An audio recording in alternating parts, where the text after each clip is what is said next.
fatal. Muchísimas gracias por estar aquí, gracias a la doctora. De verdad apreciamos un montón el tiempo que nos brinda y el conocimiento que nos quiere transmitir. Bueno, ya casi que todos saben, ¿verdad? La doctora Cristina Retana, ella es endodoncista de la Universidad Autónoma de San Luis Potosí de México. Actualmente está optando por un doctorado en ciencias en la Universidad de Costa Rica. Es docente también de la facultad e investigadora, y también ha publicado muchas de sus investigaciones con profesionales muy importantes en el área, ¿verdad?, de la endodoncia. Estamos de verdad muy felices y muy agradecidos por tenerla aquí. Muchísimas gracias. Muchas gracias, Sandra, y a todos los chicos de la SOCI. De verdad que es un gusto, como les decía, volverlos a ver, volvernos a encontrar espacios académicos, pero también son espacios que aprovecha uno para compartir un ratito y cambiar un poquito, ¿verdad?, del ambiente que llevamos, del rol que llevamos del día a día, ¿verdad? Primero a la SOCI a felicitarlos por la iniciativa. Me parece genial lo que están haciendo, porque es como en medio de lo que estamos viviendo, seguimos, ¿verdad? No nos desligamos del asunto de odonto, de la academia, que al final de cuentas, esto es así, si uno se aparta, se enfría, y si se enfría, se le empieza a olvidar todo, ¿verdad? Entonces, mantenernos actualizados es de verdad importantísimo. Qué dicha, y qué dicha que todos ustedes, alumnos, están por aquí, alumnos, exalumnos, no sé, ¿verdad? Y hay algunas caras de gente que también ya salió, que estén por aquí, porque al final de cuentas tal vez podemos ver temas que ya hemos visto, pero siempre recordar es bueno, ¿verdad? Entonces, podemos ir empezando, yo creo, ¿verdad? ¿Sí? Ok, bueno. Hoy vamos a hablar de reabsorciones radiculares. Al final el título lo cambié del que le había mandado, porque me parece que vamos a partir de la parte biológica para poder determinar un tratamiento, ¿verdad? Entonces, por eso lo puse así, de la biología al tratamiento. Primero vamos a entender un poquito qué es lo que pasa, y después podemos plantear opciones para tratar nuestros pacientes y nuestros casos. Entonces, aquí a manera de resumen, ¿qué vamos a ver? ¿Verdad? Conceptos básicos, las reabsorciones internas y externas. Históricamente yo creo, y hay muchísimos artículos donde van a encontrar diferentes clasificaciones, ¿verdad? Yo elegí como una manera de explicarlo, pero pueden encontrar otras con otras diferentes puntos de vista, ¿verdad? Vamos a dividirlo de acuerdo al origen de la reabsorción y a la superficie en la que está. Pero como les decía, decidí enfocarlo así, entendamos la parte biológica para saber entonces cómo tratar, ¿verdad? Entonces, ¿qué es? ¿Qué es una reabsorción? Es la destrucción del tejido mineralizado, el cemento o la dentina, debido a una interacción de las células plásticas con los tejidos duros y blandos. Y esto, ¿cómo se come, verdad? Primero tenemos que partir de la biología, ¿verdad? Esta imagen que vemos acá es una imagen que obtuvimos de una pieza con ápices sin, o sea, con apicoformación, ¿verdad? Y lo que quiero que veamos en esto es lo complejo de la pieza dental y lo complejo de los tejidos que vamos a tratar o que tenemos que comprender. Entonces, empecemos partiendo del hecho que la pieza dental está compuesta por tejido mineralizado, ¿verdad? Esmalte, dentina, ya esto ustedes se lo saben de memoria, ¿verdad?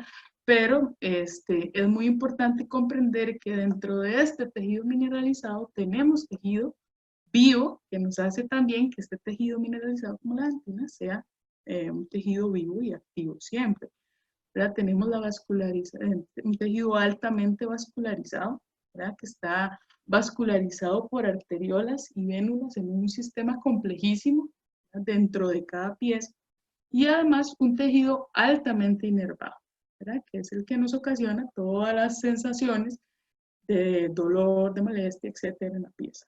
Entonces estamos ante un panorama donde tenemos muchos componentes, y todos estos componentes están relacionados con los procesos patológicos también.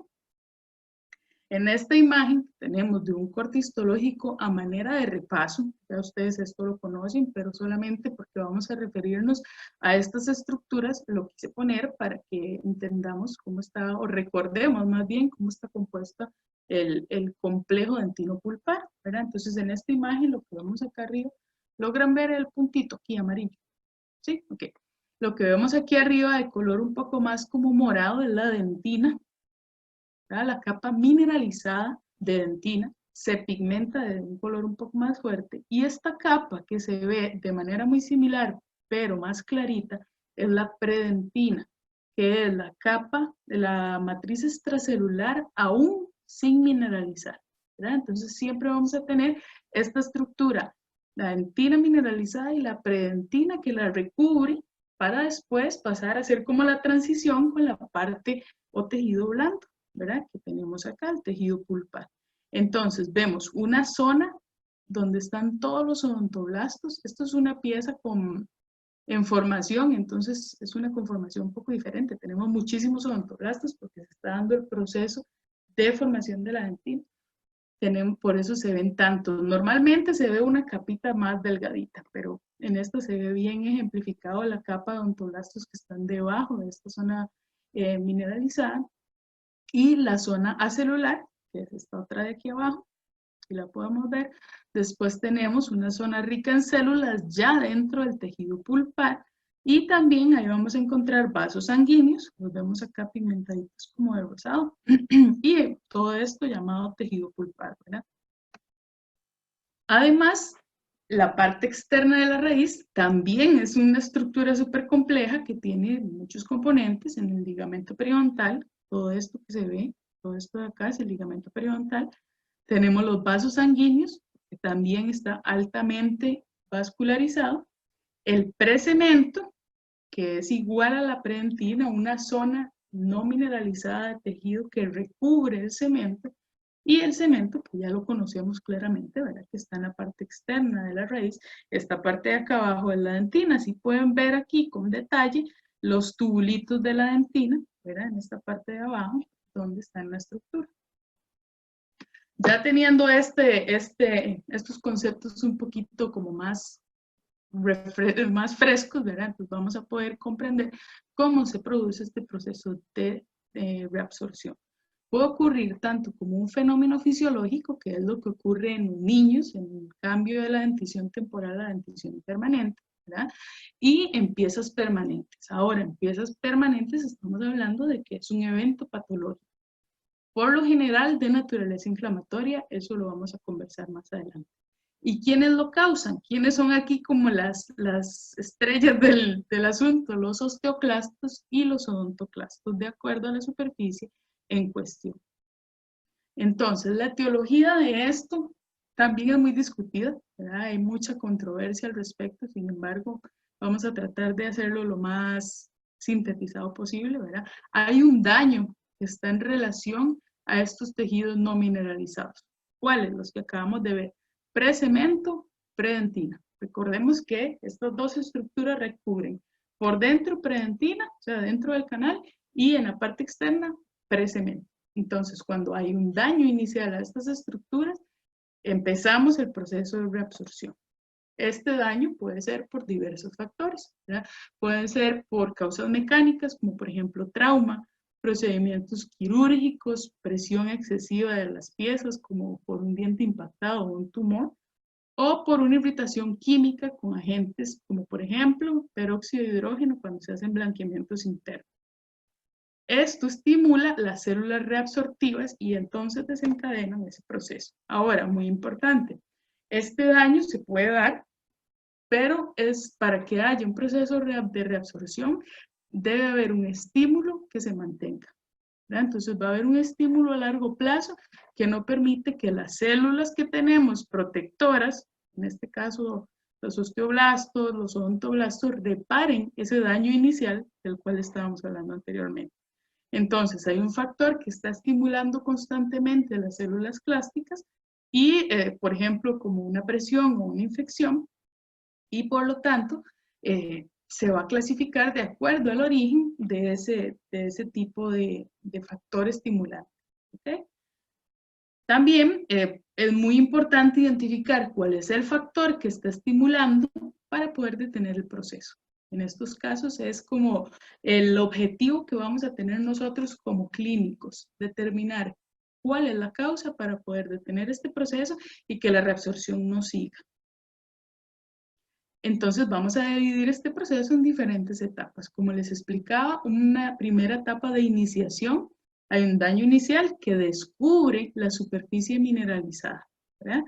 Ese daño a la fase orgánica no mineralizada, que es precemento y dentina, a largo plazo, que se convierte en un estímulo, va a mantener este proceso de reabsorción. Entonces, hay células clásticas que se adhieren a las superficies mineralizadas, o sea, cemento y dentina, porque ya no están las capas que la recubren, y entonces este estímulo que se mantiene va a permitir que continúe o que se dé una destrucción de este tejido mineralizado. Además, parte del proceso también es la reparación. Si este estímulo se quita, entonces la reabsorción por lo general se detiene. Esto es a grandes rasgos, ¿verdad? De manera general. Ya vamos a ver después específicamente en cada una qué es lo que pasa. Entonces se va a reparar con un tejido que es similar al cemento en unas 2 o 3 semanas si la superficie de daño no es muy extensa.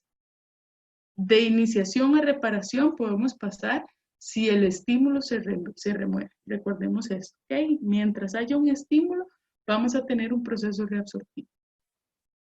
Entonces, ¿cómo se da este proceso de reabsorción? Como les decía, las estrellas de esto, las protagonistas de esto son los osteoclastos. En esta imagen se ven bien bonitas acá estas células.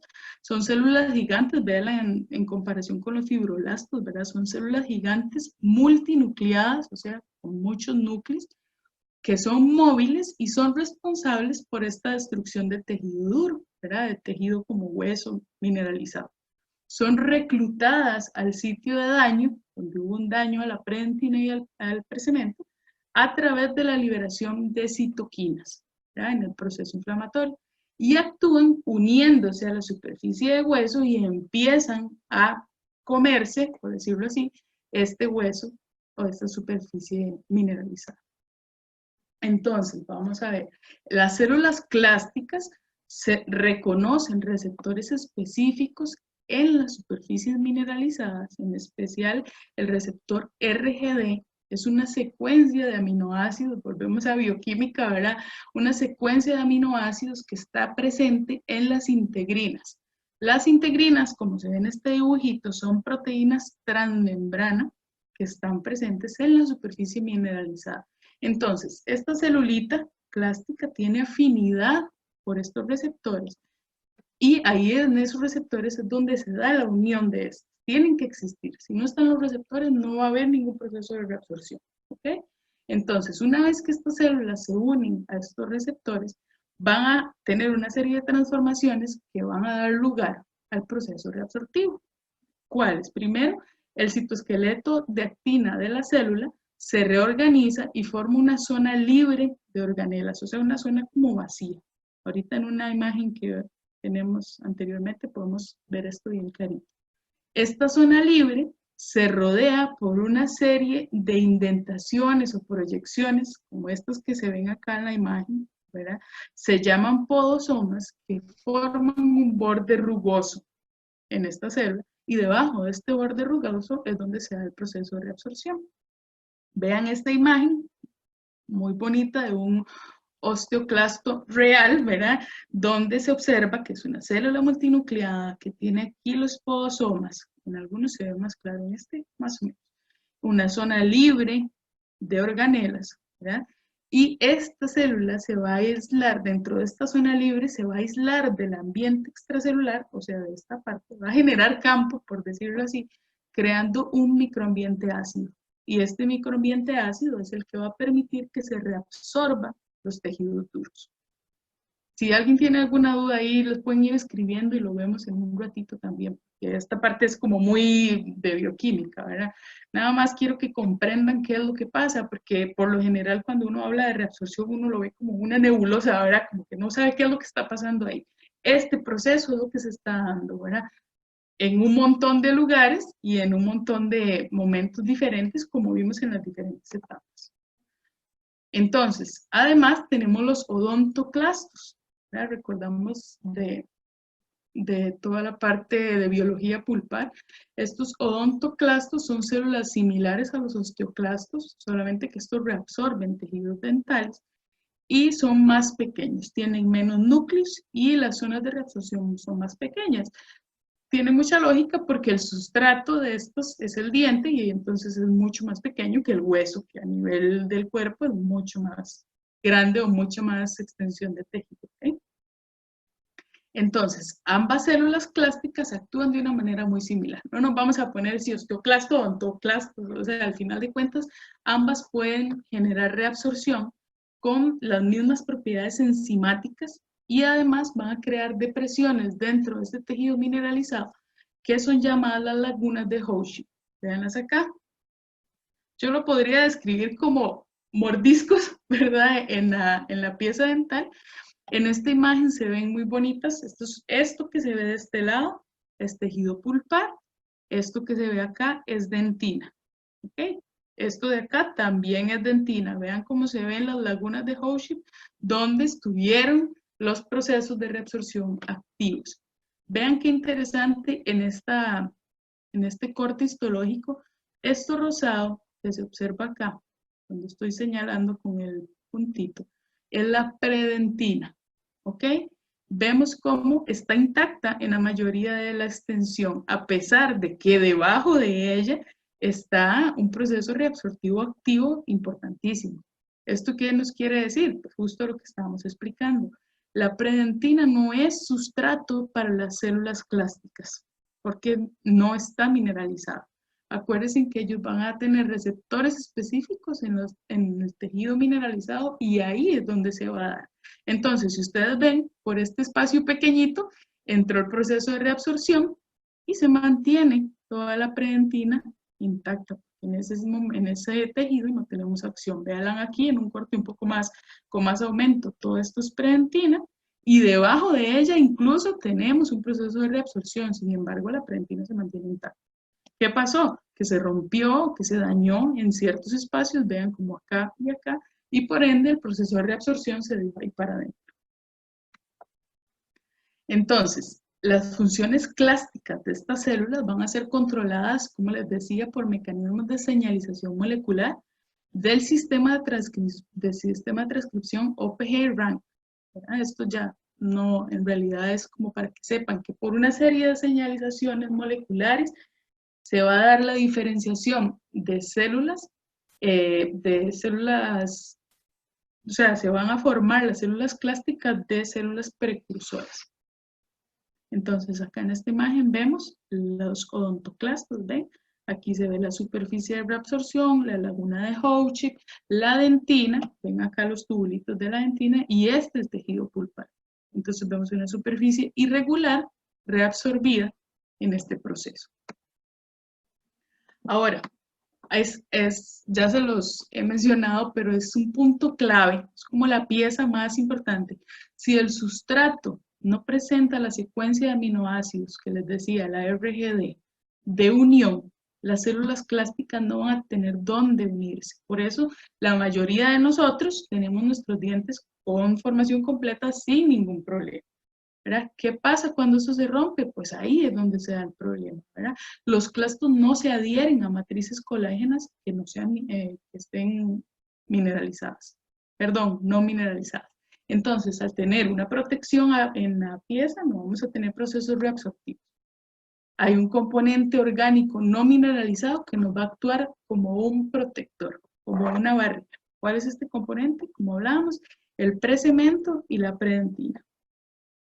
Además, tenemos estructuras de protección ante la reabsorción en toda la parte de tanto interna del diente como externa. ¿Cuáles son estas estructuras? Básicamente, los restos epiteliales de Malassez, recuerdan en la formación embrionaria de las piezas, que están relacionados con la formación de la raíz, los cementoblastos, los odontoblastos y la unión cemento-esmalte, acá, en esta parte.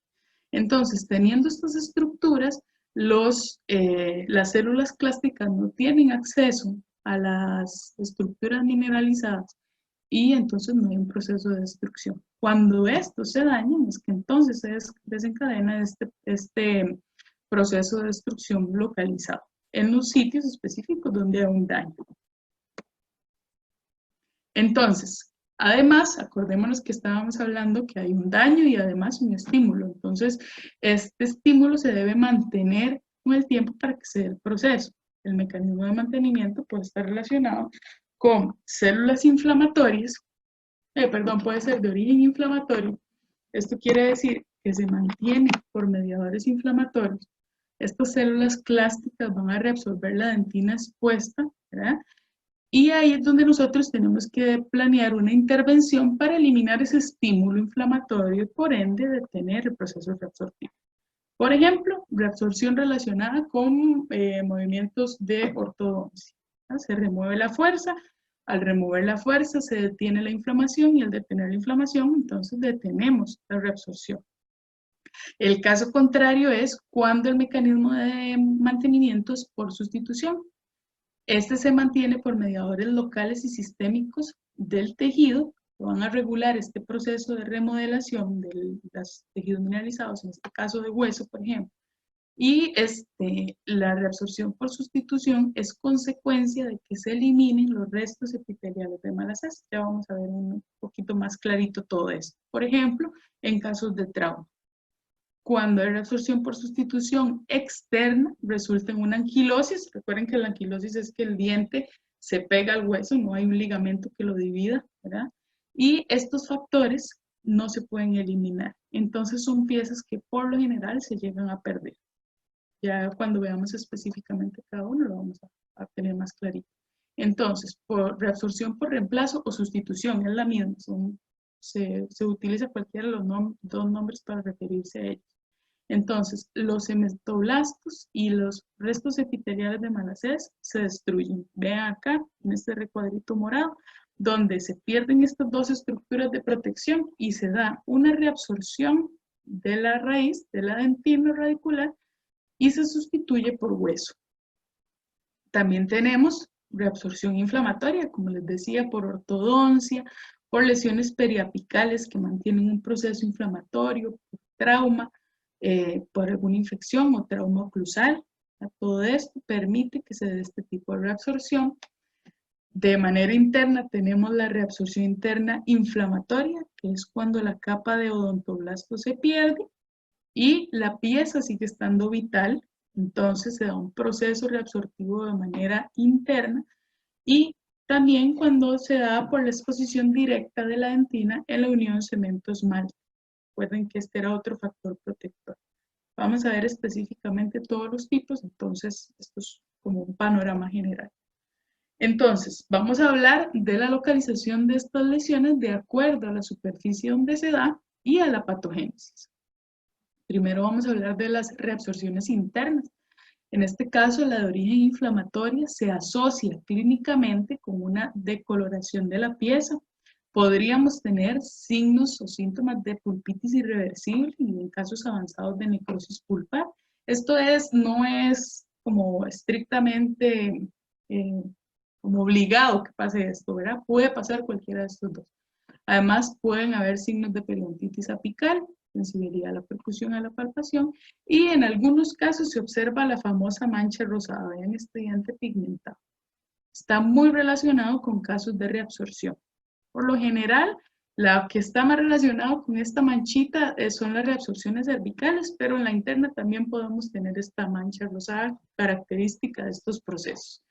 ¿Dónde se localiza en la raíz? En cualquier lugar. Puede ser a nivel cervical, medio, apical. Depende de donde se dé el daño a las estructuras protectoras, en ese lugar es donde se va a dar la reabsorción. Las pruebas de sensibilidad, como les decía, pueden ser normales o anormales. Eso es independiente. Eso está muy relacionado con el proceso específico de cada pieza. Radiográficamente vamos a ver un ensanchamiento del conducto radicular que se expande en la lesión. Se relaciona como en algunos libros o artículos lo describen como la forma de balón de fútbol, una forma oval, muchas veces simétrica, pero no es estrictamente necesario, pero ven acá cómo se ve un ensanchamiento del conducto donde se da este proceso reabsortivo. Entonces, ¿qué tenemos que hacer en estos casos? ¿Verdad? ¿Cómo debemos hacer nuestro tratamiento endodóntico? Con abundante irrigación, específicamente porque a la hora de instrumentar no tenemos ningún instrumento que se meta en estos espacios más anchos del conducto donde se da el proceso reabsortivo. Entonces, la irrigación abundante, ojalá con activación ultrasónica y este tipo de ayudas que nos pueden favorecer el sanado de estas lesiones en los casos que haya infección. Se recomienda medicación intraconducto. ¿Por qué? Por lo mismo, como no tenemos un acceso directo con nuestros instrumentos a las paredes del conducto en los espacios donde está la reabsorción, la medicación intraconducto nos ayuda como un mecanismo antibacteriano. Y la obturación con gutapercha termoplastificada. Imagínense ustedes obturar esta pieza con una técnica lateral, ¿verdad? De condensación lateral. Pues difícilmente vamos a lograr rellenar todo ese espacio que está ahí más ancho y que no permite que nuestros conos y nuestras puntas lleguen hasta ahí. Entonces es como una recomendación muy específica obturar con termoplastificada. Cuando esta reabsorción no solo está dentro del conducto, sino que ya perfora la pared y nos lleva a la parte externa, eso se llama una reabsorción perforante. Cuando tenemos estas situaciones, es recomendable sellar con materiales bioactivos, específicamente como el MTA o el biodentín, que nos permita un sello adecuado del sistema de conductos radiculares y la deposición de tejido mineralizado para un adecuado sanado y un mejor pronóstico. Veamos acá en esta imagen donde se observan dos procesos en estas dos piecitas. Ahora tenemos una herramienta importantísima que es la tomografía, ¿ya? Para poder observar esto ya con un poco más de detalle. Aquí en estas imágenes podemos ver hacia dónde se dirige el proceso reabsortivo, ¿verdad? Qué tan grande es, cuál es su extensión. Mucho se dice de que si con la radiografía, la angular, se mueve, se desplaza la lesión, estamos hablando de una reabsorción interna o externa. Sin embargo, yo creo que ahora esta herramienta es vital para poder entender cómo la extensión de la lesión y la ubicación de esta. Ok, ahora vamos a hablar. Ahí vi en el chat algo, Sandra, ¿son preguntas o no? Sí, hay una pregunta, no sé si quiere que la respondamos de una vez. Pienso que sí, porque luego ya devolverse es como más complicado. Ok, está bien. Alexa Mora dice, la medicación intraconducto en casos de reabsorción interna aplica para los procesos que iniciaron con un trauma. En casos de trauma, igual hay microorganismos bacterianos. La primera parte no te la escuché, que si la medicación... ¿qué? La medicación intraconducto en casos de reabsorción interna aplica para los procesos que iniciaron con un trauma. Pues para todo, generalmente, o sea, para eso es general, para todos los casos en los que haya microorganismos. Recuerden que cuando hay un trauma y el tejido se necrosa, los microorganismos tienen un montón de vías de acceso, ¿verdad? No solamente porque la pieza tenga una caries o una fractura, puede ser por anacoresis, puede ser por los mismos túbulos dentinarios, porque acuérdense que cuando el tejido pulpar está necrótico, se convierte en un espacio perfecto para que los microorganismos se reproduzcan. Entonces, por donde sea que entren, si están presentes, es recomendable la medicación, ¿verdad?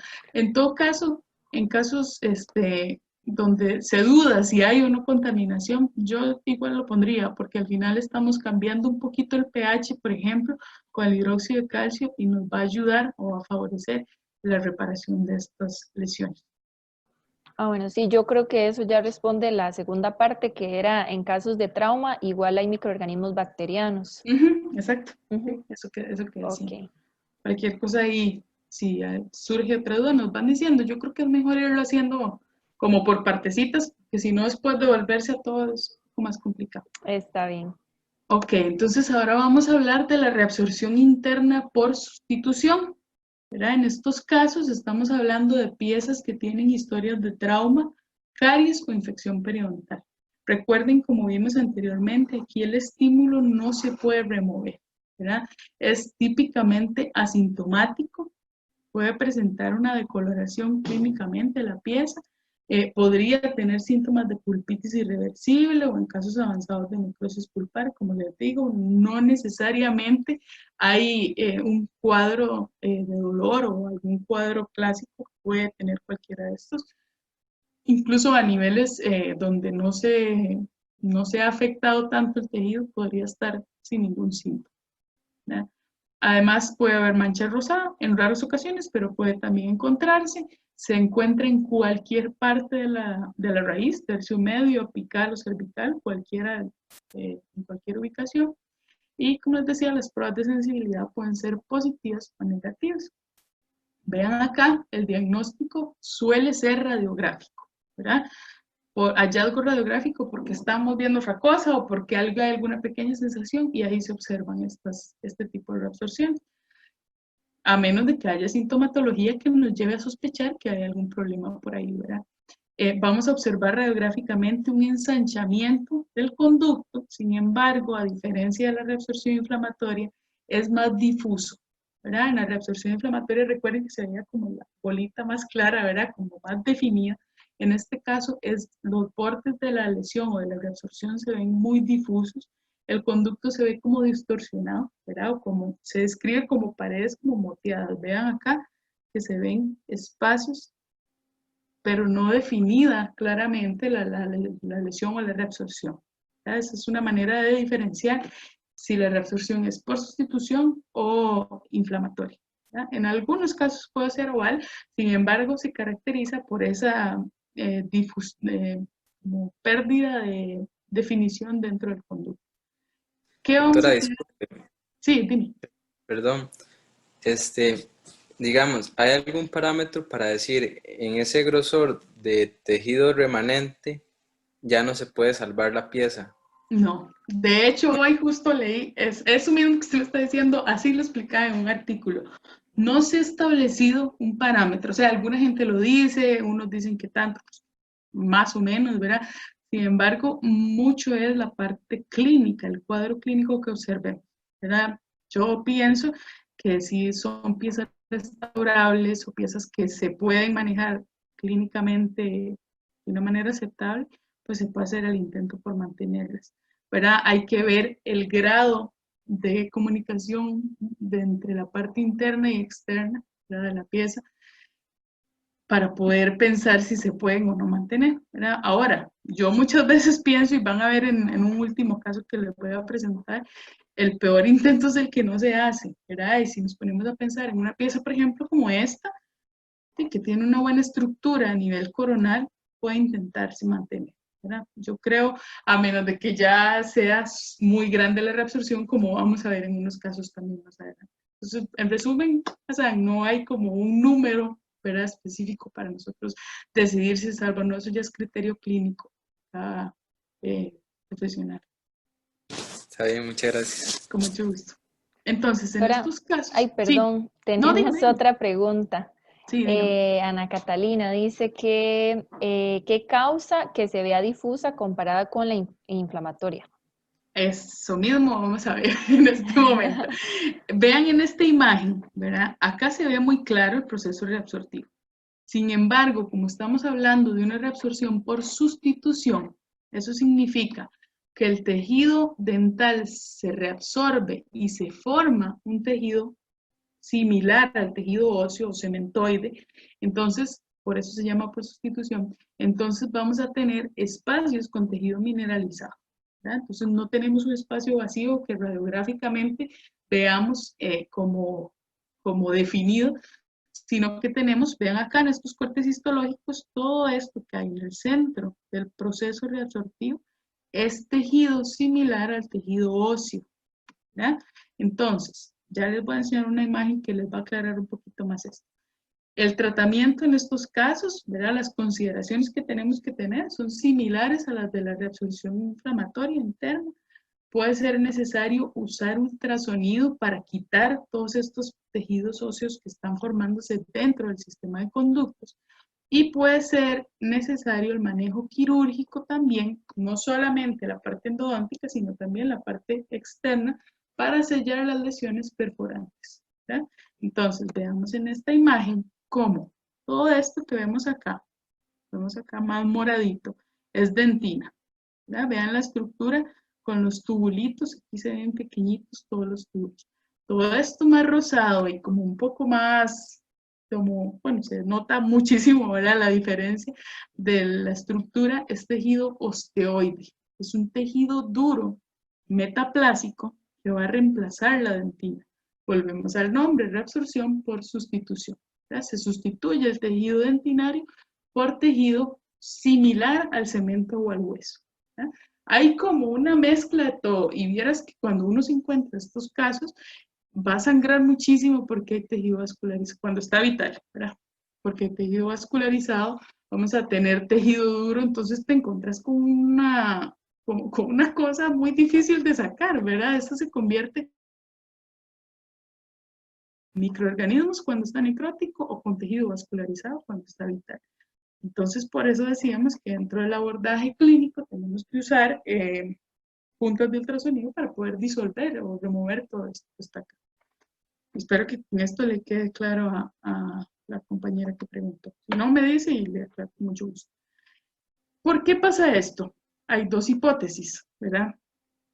Primero, por células madre que estén en el tejido apical sano, que van a migrar hacia adentro del conducto y mantener este fenotipo osteoide, o sea, que van a formar tejido óseo.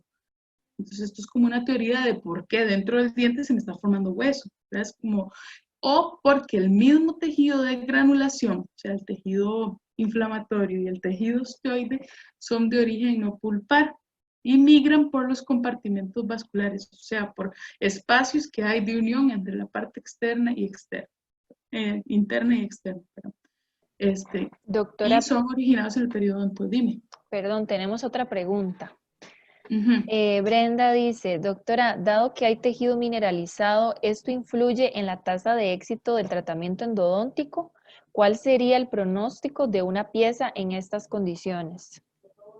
Depende de la extensión de la lesión, ¿verdad? Si son lesiones pequeñas y yo puedo remover todo ese tejido ahí que está mineralizado, puedo limpiar bien y desinfectar, no tiene por qué tener ningún problema, ¿verdad? En los casos en los que este tejido es muy grande, ya hay como muy difuso en la parte externa e interna, puede ser perforante y no lo logro eliminar y sellar, pues el pronóstico es mucho más normal, ¿verdad? Mucho más probable que se pierda. Siempre las reabsorciones por sustitución tienen un peor pronóstico en general que las reabsorciones inflamatorias, porque recordemos que estas por sustitución yo no puedo manejar el agente que está causando o el estímulo que se está generando por el cual se mantiene la reabsorción. Entonces, a manera de lo que hablábamos anteriormente, cuando tenemos una reabsorción interna o externa, podemos intentar identificarlo a través de radiografías, como angulándolas, ¿verdad? Si la reabsorción se mueve y se desplaza del conducto, estamos por lo general hablando que son reabsorciones externas. Sin embargo, ¿verdad? Vemos, por ejemplo, casos en los que esta regla no se cumple, ¿verdad? Por ejemplo, veamos esta imagen donde hay una pequeña reabsorción acá y donde se toma la imagen, se mueve esta reabsorción. Uno pensaría que es externa, pero cuando se toma un TAC se observa que la reabsorción es interna. ¿Para qué les explico esto? Pues para que hagamos conciencia que esta herramienta de la tomografía en los casos de reabsorciones es muy importante, porque es como lo más confiable para saber la extensión, tamaño de la reabsorción, la ubicación exacta, ¿verdad? La radiografía, acordémonos que nos da la imagen bidimensional y muchas veces lo que pasa en vestibular y en lingual no lo podemos definir. Por ejemplo, acá no podemos saber si está hacia vestibular o hacia lingual esta reabsorción. En cambio, en esta imagen podemos ver claramente dónde está ubicada. ¿Esto para qué? Para que a la hora de hacer el tratamiento sepamos hacia dónde tenemos que sellar o limpiar o como empacar el material, etc. Entonces es muy importante siempre conformar con tomografía. Doctora, tenemos otras dos preguntas. Diana Hernández dice que en el caso del tejido nuevo por sustitución, específicamente el vital que está vascularizado, de igual forma hay que quitarlo. Sí, sí, porque si no va a avanzar, ¿verdad? Acordémonos que el estímulo que se está generando va a permitir que esta reabsorción siga.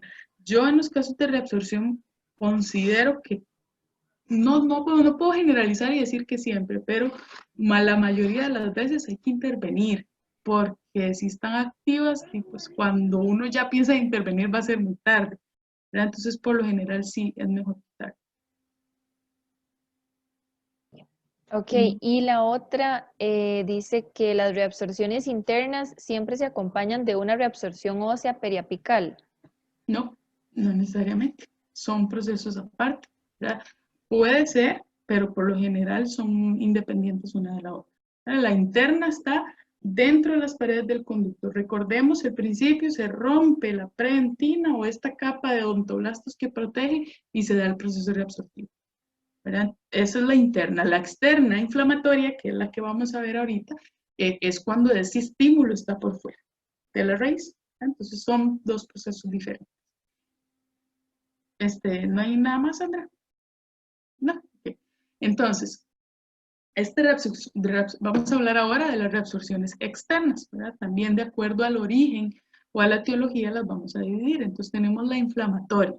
Esto es cuando hay un proceso inflamatorio que me estimula a estas células clásticas para reabsorber el tejido mineralizado, ¿verdad? Entonces son piezas que tienen necrosis como resultado de caries o de filtración. Puede ser también relacionado en casos de periodontitis apical, que es la que decía ahorita la compañera. Es muy frecuente después de un caso de avulsión o de luxación, ¿verdad? Porque se queda esta superficie externa de la raíz descubierta y se genera un proceso inflamatorio. Y en estos casos vamos a tener una decoloración de la pieza.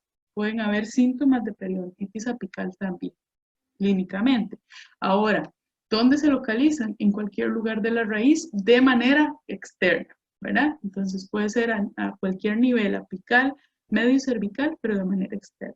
Las pruebas de sensibilidad en este caso van a dar negativas, porque las condiciones que lo generan van a ser avulsión, obviamente se pierde el aporte vascular de la pieza, luxación, y en la mayoría de los casos también pasa, y necrosis.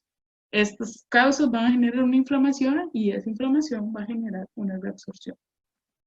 Entonces, ¿qué vamos a observar? Bueno, lo que me preguntaba antes Hassan, por ejemplo, una pieza como esta, ¿verdad? Vean la severidad de esto. Sin embargo, pues habrán casos que se puedan salvar, a pesar de que tengan reabsorciones tan grandotas, ¿verdad? Eso ya depende mucho del criterio clínico, del paciente, etc. Vamos a observar radiolucidez periapical, ¿verdad? Raíces asimétricas. Esto es una característica muy específica de este tipo de reabsorción. Una raíz irregular. No vamos a ver el espacio del ligamento periodontal como lo vemos normalmente. Por lo general, hay historia de trauma, ¿verdad? Aparecen entonces superficies como irregulares en forma de cráteres, que son donde se dan los procesos de reabsorción. Y muy importante, en estos casos el conducto radicular por lo general está intacto, ¿verdad? O ya en los casos muy severos que se perfora, se hace una reabsorción perforante y entonces ahí ya sí se pierde un poco. Pero por lo general vemos el conducto intacto. Vean esta pieza, una reabsorción inmensa, sin embargo vean las paredes del conducto, las podemos seguir desde cervical hasta apical claramente, ¿verdad? Sin que se nos pierdan, o sea que no se ve difuso como en la reabsorción por sustitución. Entonces, la radiografía convencional solo nos va a permitir ver problemas a nivel de mesial y distal. Acordemos lo que hablábamos, cuando los daños son vestibular y lingual no los vamos a observar tan claramente con la radiografía. Para eso tomamos mano del CBCT, ¿verdad? Para poder observar la localización exacta, el número de sitios que están afectados y cómo vamos a abordar este caso. El tratamiento de conductos, cuando la pieza es restaurable, pues tiene varias consideraciones importantes. La longitud de trabajo va a ser difícil de determinar porque por lo general el lápiz está reabsorbido, entonces no va a haber, con el localizador va a ser mucho más difícil de determinarlo. Por lo general se debe determinar mediante radiografía. Y muchas veces cuando tomamos la radiografía podríamos pensar en estar afuera de la pieza, aunque radiográficamente se vea que está dentro porque no sabemos esa irregularidad de la reabsorción. Para eso la tomografía, ¿verdad? Por lo general se recomienda colocar el hidróxido de calcio plazos largos, ¿verdad? Para disminuir la carga bacteriana donde no se puede acceder y también para cambiar el pH y esto nos va a permitir que se estimule más adelante, a través del material bioactivo, la formación de huesito alrededor de este tipo de lesiones, ¿verdad? De este tipo de reabsorción. Cuando se aumenta el pH, se inhibe también la actividad osteoclástica. Entonces, lo que nos preguntaba la compañera anteriormente, aunque la pieza no esté como con lesión o con mucha contaminación franca, ¿es recomendable poner el hidróxido? Sí, porque el hidróxido cambia el pH y detiene la actividad clástica de esta célula. Entonces, en este caso, un caso de la doctora Ramírez, un Doctora, paciente... perdón, Dime. hay otra pregunta. Sí, dígame. Dice que si hay un parámetro de la rapidez con la que avanzan estas reabsorciones. No, no, y puede ser desde muy lento, ¿verdad? Hasta rapidísimo, que uno no lo puede medir, depende mucho del paciente, de la pieza, de la causa, ¿verdad? Es muy variable. En casos de reabsorciones, por eso yo les decía, hay que tener controles muy frecuentes, ¿verdad? Si uno piensa que no es necesario intervenir, porque en cualquier momento eso empieza. Y siempre tenemos procesos o ciclos, ¿verdad? Tiempos en los que está activa la reabsorción y se detiene. Se activa y se detiene. Cuando no es tan grande el daño, cuando esa reabsorción se detiene, el proceso reabsortivo se detiene, hay un proceso de reparación. Recuerden las etapas iniciales, ¿verdad? Pero eso es cuando el daño no es tan grande. Por lo general, el daño, si uno ya lo observa radiográficamente o clínicamente, ya es lo suficientemente grande para que no haya una reparación, ¿verdad? Entonces, en este caso, un caso de un paciente que a los 8 años tuvo una avulsión, se observa esta manchita rosada, veanla acá, y se toma la radiografía y se ve esto es una pieza que tiene un tratamiento endodóntico, se le realizó probablemente cuando tuvo la avulsión el paciente, pero vean un proceso de reabsorción externa súper extenso en toda esta parte. Entonces, ¿qué se está haciendo? Porque es un caso de un paciente que se está atendiendo actualmente. El retratamiento, ¿verdad? Para poder colocar un material bioactivo dentro de la pieza. En este momento está con medicación con hidróxido de calcio, como veíamos, para cambiar el pH, para detener el proceso reabsortivo, y posteriormente será obturado con biodentina. Entonces, esto va a estar, la progresión de estas lesiones va a estar en relación con la vitalidad de la pulpa. La actividad se va a enfocar en reparar el daño, ¿verdad? Acordémonos las etapas siempre. Inicia, se reabsorbe y se repara. Sin embargo, si se pierde la vascularidad y más bien hay una actividad clástica estimulada muy fuerte, va a seguir avanzando esta reabsorción. Y esto se acompaña por lo general de casos en los que hay microorganismos o toxinas bacterianas que estimulan estas células por una cuestión bioquímica y entonces esta reabsorción va a verse aumentada. Vean este caso, por ejemplo, en una radiografía se observa la raíz un poco más pequeña, sin embargo no se ve lo que está pasando realmente aquí atrás, ¿verdad? En palatino, en vestibular, en la raíz, en la parte vestibular de la raíz, tenemos todo un proceso reabsortivo que inicialmente uno no podría ver, ¿verdad? Entonces por eso les decía, muy importante tomar o utilizar la tomografía en casos de estos de diagnóstico para poder comprender qué está pasando. Entonces, el tratamiento de conductos puede detener el daño, puede detener este proceso reabsortivo. Sin embargo, hay que observar muy bien y dar un seguimiento muy controlado a con qué se hace el tratamiento, qué material se va a utilizar, si se deja o no se deja medicación, etc. Ok, entonces cambiando ahora, vamos a hablar de la reabsorción externa por sustitución. Recordemos, la reabsorción por sustitución forma tejido osteoide, en este caso va a ser hueso porque estamos en la parte de afuera, ¿verdad? Y se reabsorbe el tejido dental, es la dentina. Entonces, en este caso hay historias de trauma severo, ¿verdad? Ya sea por intrusión o avulsión, hay un daño grande a las estructuras de protección y entonces se desencadena este proceso y ahí va, ¿verdad? Como les decía, siempre es un proceso cíclico. Hay momentos en los que hay más reabsorción, momentos en los que se detiene, ¿verdad? Pero mientras, como no podemos manejar el estímulo, como no hay un factor estimulante, porque ya pasó, o sea, hubo un trauma, se dio intrusión o se dio avulsión. Entonces, cuando ya pasó esto, no podemos detener ese estímulo ya se dio. Entonces, solamente va a depender del cuerpo y de esta activación que se da en las células. puede presentar clínicamente un sonido metálico a la percusión porque son piezas que están anquilosadas. ¿Verdad? Muchas de las clasificaciones la llaman reabsorción por anquilosis, está bien, ¿verdad? También están en infraoclusión, son piezas que sufrieron este tipo de traumas, y no hay movilidad fisiológica, no hay ligamento periodontal, o sea, está la pieza completamente pegada del hueso. La localización en la raíz va a ser en cualquier lugar, ¿verdad? Depende de donde se haya dado mayor el daño a estas estructuras protectoras.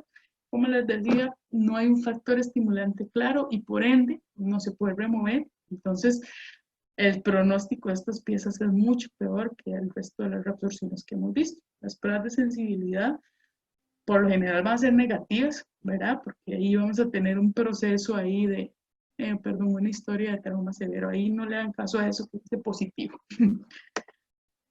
Entonces, estas piezas se va a observar radiográficamente un reemplazo óseo asimétrico por donde sea, ¿verdad? Del tejido de la dentina, porque se da una pérdida completa del ligamento periodontal. Entonces, el tejido óseo invade el espacio donde estaba la dentina y las lagunas de reabsorción son sustituidas por hueso. Entonces, en esta pieza que tenía un tratamiento de nervio, ya no hay absolutamente nada de dentina. ¿Verdad? Hay una sustitución casi completa de la dentina por hueso. Ahí lo que nos queda es la gutapercha nada más en el hueso. Ahora, es muy importante también la evaluación con tomografía para observar si todavía nos quedan pedacitos de dentina o qué extensión va a tener. No hay un tratamiento predecible, ¿verdad? En estos casos son los casos con peor pronóstico. ¿Cómo se puede prevenir? En casos de avulsión o este tipo de trauma, ¿verdad? Minimizar el daño al ligamento, utilizando medios adecuados de transporte, ¿verdad? Para piezas avulsionadas, no tocar esos espacios, por ejemplo, si se hacen procedimientos como reimplantes intencionales o este tipo de tratamientos donde la superficie radicular queda expuesta, cuidar con el mayor de las atenciones estas estructuras del ligamento para que no se dé este tipo de reabsorción. Ahora, en pacientes jóvenes se debe intentar preservar el hueso alveolar, ¿verdad? Para que al irse formando este hueso, tener una estructura donde posteriormente se pueda colocar un implante en una pieza como esta, ¿verdad? Puede en algunos casos quitarse la corona de la pieza, ¿verdad? Depende de la situación, mantener la raíz para que cuando esté la sustitución de raíz por hueso se mantenga el nivel del hueso y se pueda utilizar el espacio para colocar un implante o algo así. Entonces, la superficie radicular entra en contacto directo con el hueso, ¿verdad? Se da una anquilosis, como decíamos, de manera de repaso. Los osteoclastos están en contacto directo con la dentina mineralizada y el proceso de reabsorción va a ir poco a poco reemplazando la dentina. Puede ser periodos de mayor rapidez, periodos un poco más lentos o periodos donde por completo no se está dando la reabsorción activa. Sin embargo, eso no es algo que se pueda quitar de ninguna manera, ¿verdad? Podríamos pensar en casos no tan severos que si uno hace un tratamiento de conductos y medica, cambia el pH y detiene de alguna manera la actividad clástica de las células, podríamos controlar un poco este tipo de reabsorción. Sin embargo, la mayoría de las veces son asintomáticas y estos pacientes uno no se da cuenta que les está pasando esto hasta que presentan alguna, no sé, alguna contaminación y por ende una fístula o algo así, y ahí ya es donde se da uno cuenta que está pasando todo esto ahí adentro, ¿verdad?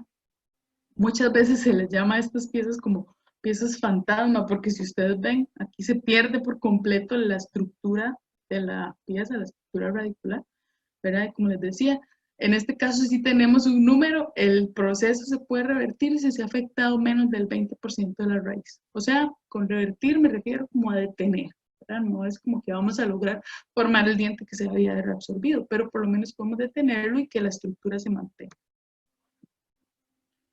Vamos a hablar también de la reabsorción externa cervical. Esta es bastante más común que las otras que hemos visto externas, ¿verdad? Muchas veces está relacionada, o más bien está relacionada con muchos factores, y por ende es más fácil que no la vayamos a encontrar en la clínica. tiene síntomas de pulpitis, este sí presenta la famosa mancha rosada, vean acá, en esta piecita. Se puede detectar cuando la punta de una sonda o un explorador se atoran en la parte cervical de la pieza. A veces el paciente, la queja es que se le queda como comida en medio de los dientes, es porque hay un proceso ahí reabsortivo y está generando un espacio donde se acumula de todo, ¿verdad? Sangra mucho porque es un tejido altamente vascularizado. Inicialmente empieza asintomático y posteriormente, cuando se va acercando al tejido pulpar, genera un proceso de pulpitis irreversible o periodontitis apical. Esta sí tiene una localización específica en cervical, sin embargo, depende de la severidad y del tiempo que tenga, puede avanzar hasta tercio medio o incluso apical, ¿verdad? Depende de cuánto tiempo tenga esta pieza con este proceso. Las pruebas de sensibilidad pueden ser normales usualmente, pero en casos donde ya ha avanzado mucho y abarca el tejido pulpar, puede darse un necrosis también. Entonces, radiográficamente vamos a ver un conducto intacto cuando no se ha afectado, ¿verdad? Pero puede perforarse y ahí ya sí se va a observar un poco más difuso el conducto o el sistema de conductos. La lesión se mueve en vistas laterales. Si yo tomo radiografías anguladas, vamos a lograr observar que esta lesión se va a mover y la línea del conducto se mantiene estable, porque estamos hablando de una reabsorción externa. ¿Okay? El manejo va a depender de la localización y de la severidad de la extensión. Si es perforante o no, también puede ser que se requiera el tratamiento de conductos. En la mayoría de los casos sí se requiere, porque aquí en cervical es donde el conducto es más ancho, entonces por lo general se llega a afectar, ¿verdad? Y la reparación debe ser, o sea, se debe hacer una reparación ya sea por la parte externa o por la parte interna del defecto que se generó por la reabsorción, ¿verdad? Puede realizarse el tratamiento de conductos convencional, puede hacerse también procesos de reimplante intencional para sellar por fuera esto, o cirugías, ¿verdad? También para sellar este tipo de reabsorciones. Siempre es importante los controles periódicos y en algunos casos en los que es muy avanzado se debe hacer la extracción. En este caso se observa... Doctora, perdón, tenemos una pregunta. Sí, claro. Dice Brenda que si las reabsorciones externas en cervical pueden estar relacionadas a trauma por fracturas coronales complejas. Sí, claro, sí. Ya ahorita vamos a ver todos los factores que hasta uno dice, ¿y esto qué tendrá que ver? Pero son factores que afectan muchísimo, que pueden generar, perdón, o que se han relacionado en algunos casos con procesos de reabsorción cervical, pero sí, trauma es de los principales motivos por los cuales se da el descubrimiento de ese espacio mineralizado y empiezan a atacar las células clásticas.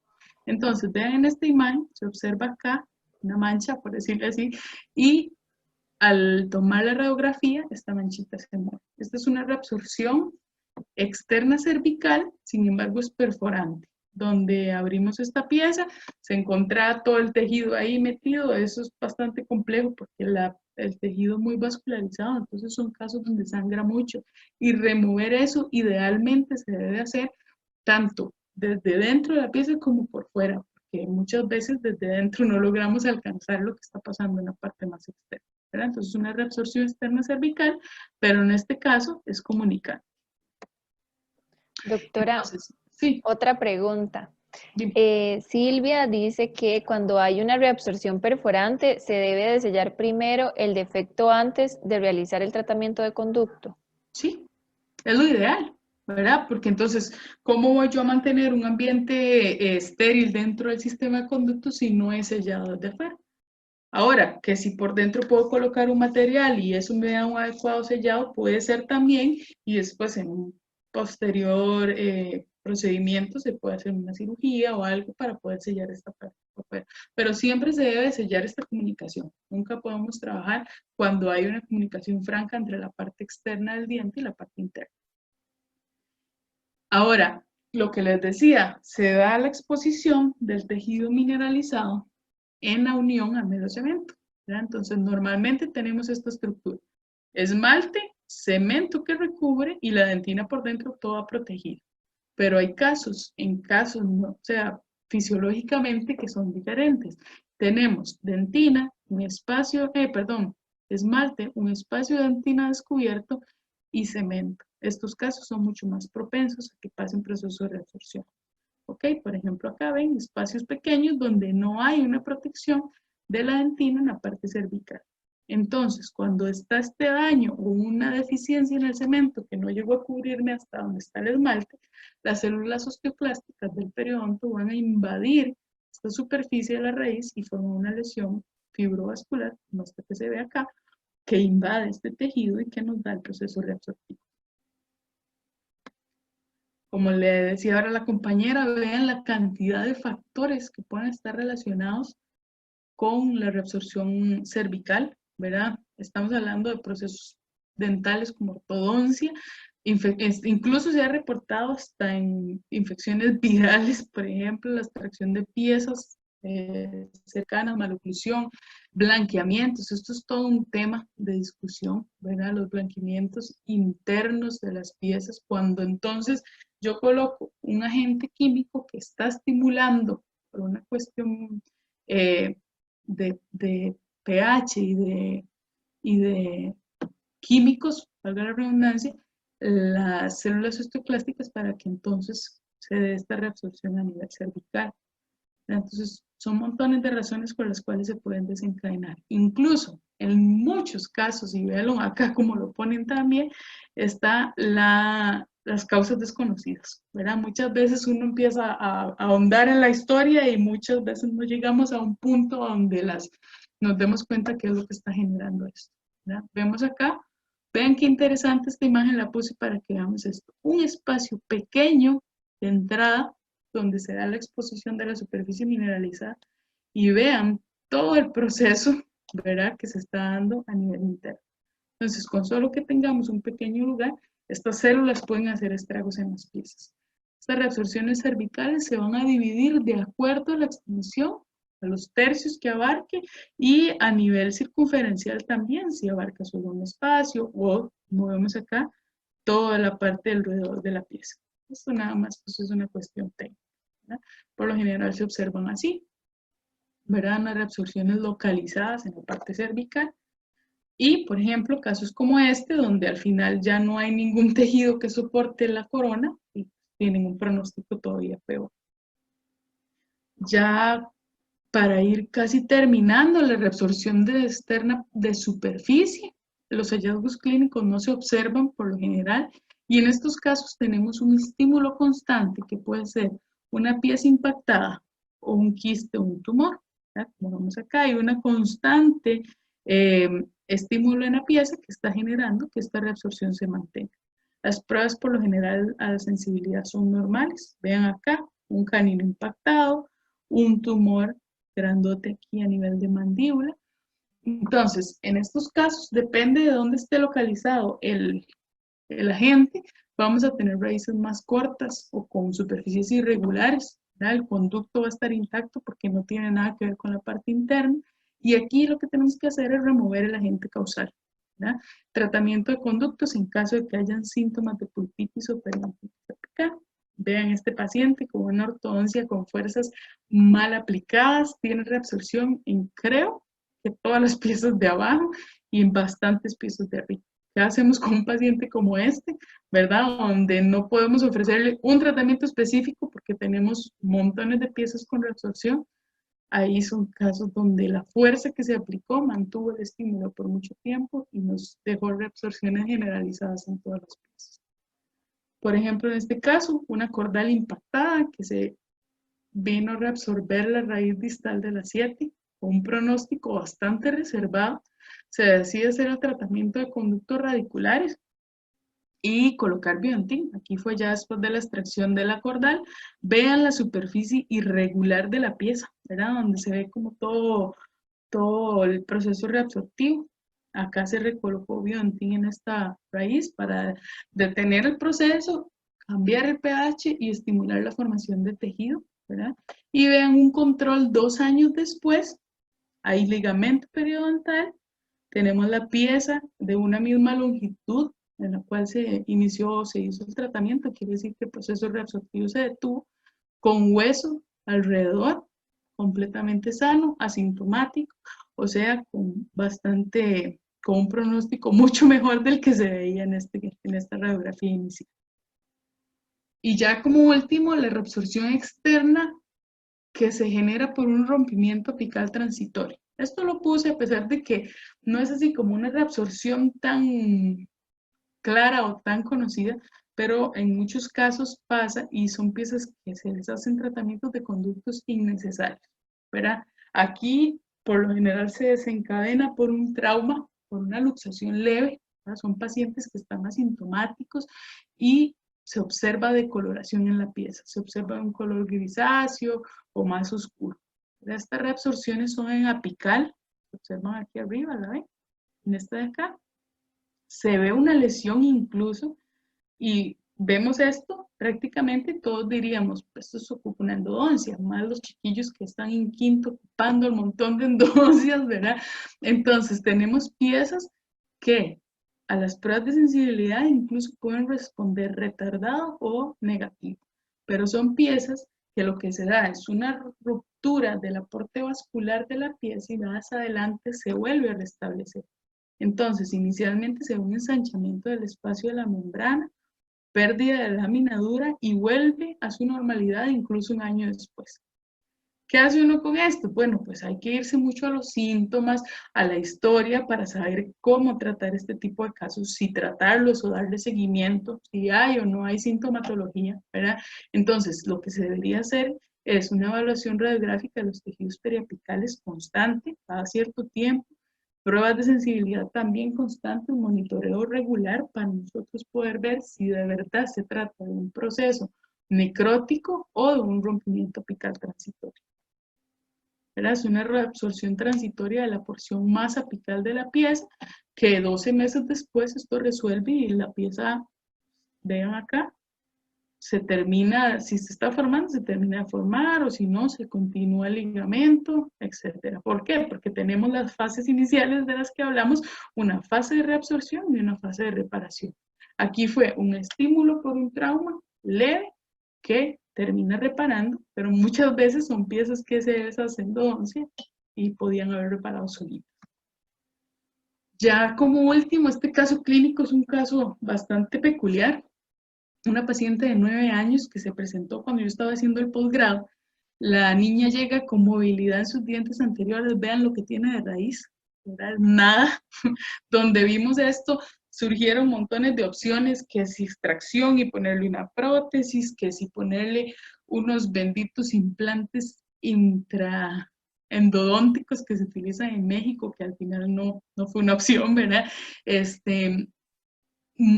La mamá súper preocupada porque la chiquita apenas con 9 años iba a perder sus 2 centrales permanentes, ¿verdad? Entonces empezamos a pensar cómo manejar el caso, ¿verdad? La respuesta al frío estaba normal, eran piezas que estaban vitales, entonces ahí estaba el dilema entre si hacer algo o no hacer nada.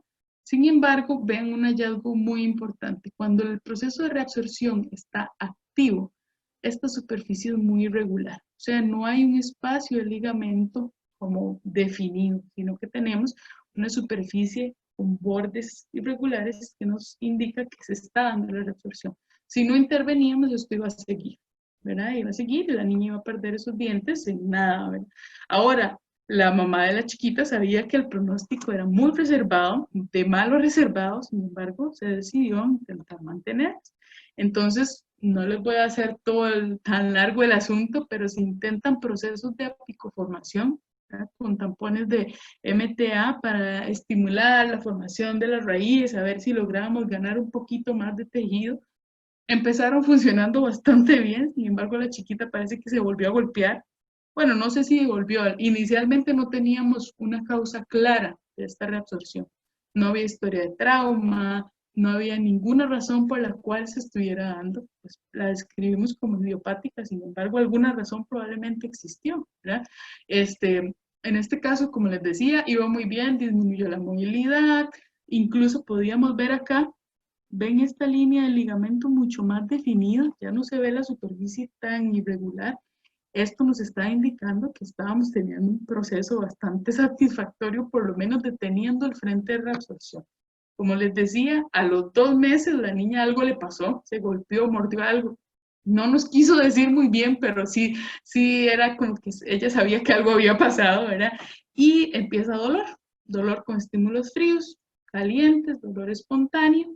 Entonces se decide intentar otro tratamiento, ¿verdad? En este caso, en la pieza 1.1 se intentó revascularizar y en la pieza 2.2 no se pudo inducir el sangrado, entonces no se hizo intento de eso, simplemente se colocó un material bioactivo como el MTA para lograr una deposición del tejido mineralizado en la parte más apical. Más adelante iba evolucionando bastante bien ambos procesos, sin embargo, se observó en esta pieza como una decoloración y la niña presentaba cierta incomodidad, entonces al final se decide colocar material bioactivo en ambas piezas, ¿verdad? Inicialmente cuando se hizo fue en noviembre del 2014, vemos acá las dos piecitas con el material bioactivo en toda su extensión. Vean, si está la final, aquí esto es un control, aquí me equivoqué con la fecha, esto era como 3 meses después, ¿verdad? Ya teníamos como un ligamento mucho más definido. Vean la diferencia entre esta superficie y la superficie inicial, que está completamente irregular, y aquí ya teníamos un ligamento periodontal más establecido. En el 2015 se le hace un TAC. ¿Alguien iba a hablar? ¿No? Doctora, tenemos una pregunta. ¿Sí? Que dice Brenda que si en este caso hay alguna razón por la cual decidieron usar MTA en vez de Biodentin. Eso fue en el 2014. El Biodentin no estaba tan, si ya estaba, no recuerdo muy bien, si ya estaba, no era tan accesible. Entonces era por disponibilidad. En este caso, si usted me dice, yo utilizaría Biodentin por la manipulación, por la pigmentación, etc. Pero en ese caso era lo que teníamos accesible. Entonces no es por ninguna razón ni biológica ni nada. Aquí en esta imagen del TAC, este es cuando fue inicial, ¿verdad? Cuando recién pasaba. Vean el ápice abierto acá. Vean la lesión aquí iniciando. Vean la superficie irregular también.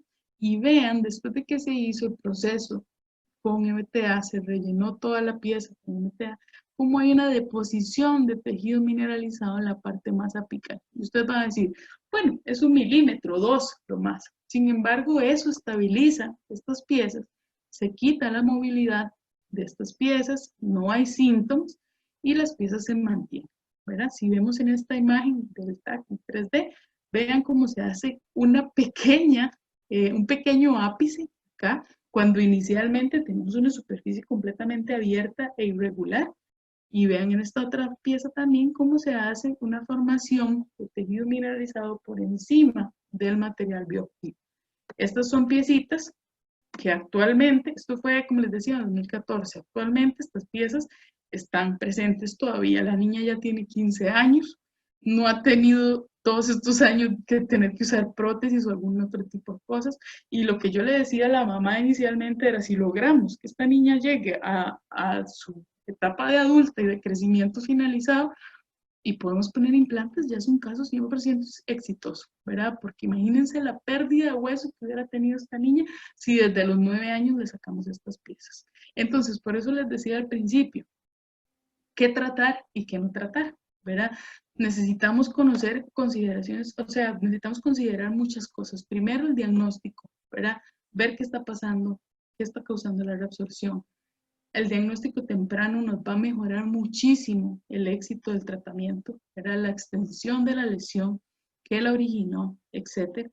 ¿Cómo la vamos a manejar? Remover este desencadenante, ¿verdad? Para hacer mediante el tratamiento endodóntico y, en este caso, informar al paciente, que el paciente sepa hasta dónde podemos llegar. Por eso les decía ahorita, a la mamá de la niña y a la misma niña, ella también lo sabía, dijimos, si logramos que ella complete su crecimiento con estas piezas en boca, pues ya tenemos un caso de éxito completamente, ¿verdad?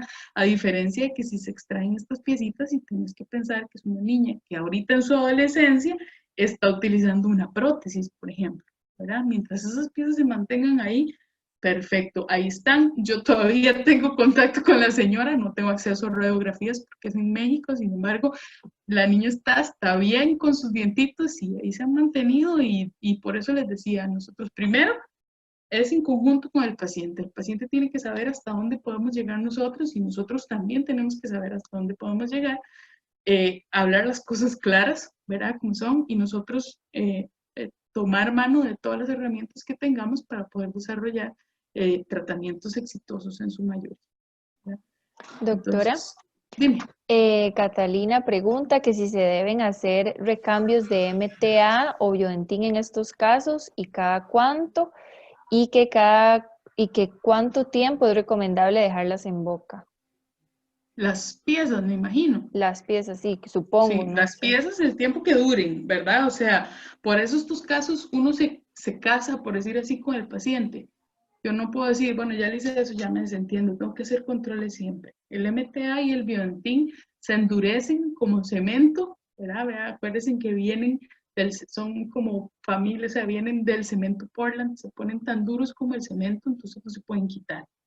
Por haber puesto estos materiales, eso es definitivo, ahí se queda, ¿verdad? Ya si eso no funciona, no hay nada que vaya a funcionar, así que esa es como la última opción en la cadena, ¿verdad? Del material que podamos colocar. El hidróxido sí se puede recambiar, ¿verdad? Entonces ahí podríamos pensar de acuerdo a la contaminación de la pieza, etc. Pero el MTA y el Biodentin no se recambian, se colocan y ahí se quedan, las piezas, pues ojalá que se queden para toda la vida, ¿verdad? Sin embargo, como decían, siempre es importante hablar con el paciente claramente para que su expectativa esté en relación con lo que se está haciendo, ¿verdad? Con el tratamiento y con el pronóstico que tienen las piezas. ¿Había otra o era solo esa preguntita? No, ya. Ok, y bueno, muchas gracias a todos por la atención, por quedarse aquí este ratito, escuchando un ratito lo que les quería compartir, porque en este momento todos estamos así, ¿verdad? Yo creo que la resiliencia es ahorita lo más necesario para nosotros poder sobrevivir este tiempo, ¿verdad? Aprovechar al máximo las oportunidades que tenemos, que los compañeros de la sociedad nos están dando también para seguir académicamente activos, ¿verdad? Y pues seguir aprendiendo de todo esto, ¿verdad? De lo bueno, de lo malo, de lo complicado, es lo más importante. Igual así va a ser en la práctica clínica de ustedes, los que no estén todavía trabajando. De eso se trata, de acomodarnos a las circunstancias y sacar el mejor provecho de eso. Muchas gracias a todos y cualquier duda, aquí estoy, cualquier cosa ahí me dice. Si no, no sé si alguno tiene alguna otra consulta que aproveche la doctora. Y pues de nada, doctora, agradecerle muchísimo de verdad por esta clase que sí es bastante densa y de ahí es que es un tema súper amplio y súper complejo, pero usted tiene una forma de enseñar súper bonita y la verdad es que yo Gracias. estoy segura que todos disfrutamos de esta clase bastante. Muchas gracias. Entonces, Para eso estamos aquí, ¿verdad? Y lo que necesiten y les puedo ayudar. Si a alguien le interesa el tema, tengo mucha literatura por ahí interesante, muy bonita, que de verdad es difícil resumir un montón de cosas, ¿verdad? En un ratito, que no sé ni qué hora es, no sé cuánto nos pasamos del rato, pero no se las, preocupe. escuché a alguien ahí. Aquí. No sé si me escuchan. Bien, Sí, sí. sí. No, yo tengo una pregunta, pero es por pura curiosidad nada más. Dígame. Bueno, también. Bueno, cuando aparece la sintomología, bueno, como la manchita rosada, ¿verdad? Por así decirlo, es que hay un momento de vascularidad, ¿verdad? Y, pero en ese momento ya también se perdió el tejido en la raíz, por así decirlo. Entonces, ¿qué pasa en ese intermedio entre cuando se repara solo y luego vuelve a aparecer la vascularidad? No sé si En me ese explico. caso, digamos, en ese caso ya la extensión es tan grande que la podemos ver, era lo que les decía, por lo general se repara cuando la extensión es pequeñita y cuando tenemos casos en los que hay reparación ni siquiera lo vamos a notar, o podríamos notarlo, pero a nivel radiográfico y muy poquito, ya cuando hay esa mancha no hay proceso de reparación que nos vaya a sanar eso, ¿verdad? Entonces, más bien lo que hay que hacer es un adecuado planeamiento del abordaje que se va a dar tanto quirúrgico, si es necesario, como endodóntico, ¿verdad? Entonces, para poder remover la parte de afuera, que es tejido de la encía, por decirle así, que se mete dentro del diente, tejido fibroso, vascularizado, etcétera, y tratar la parte interna, que probablemente se va a ver afectada cuando ya podemos observar una mancha rosada en el diente. Cuando se ve eso es porque ya es bastante grande o considerablemente grande la lesión. Ah, ok, ok. ¿Sí te queda claro? Sí, claro. Gracias, más bien. Perfecto. Doctora, yo tengo una pregunta. Sí, dime. Hola, Alexa, ¿cómo está? Bien, doctora. Oye, Bien, aquí extrañando la U.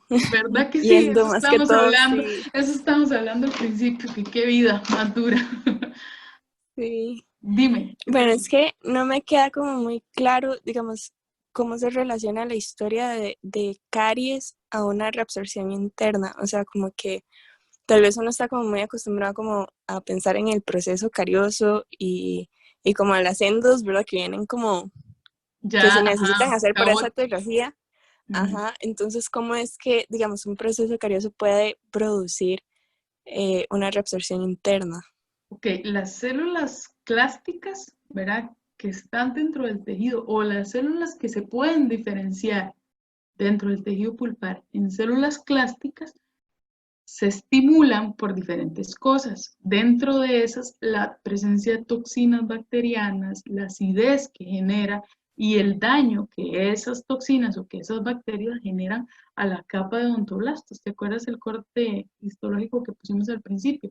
Cuando hay daño en esas partes, puede estimularse la reabsorción. Ahora, por lo general, y la pregunta suya es muy válida por eso, por lo general las caries avanzan más rápido y llegan al tejido, ¿verdad? Y entonces genera un proceso de necrosis, un proceso de pulpitis, ¿verdad? Es una línea como muy Sí. pequeñita para diferenciar.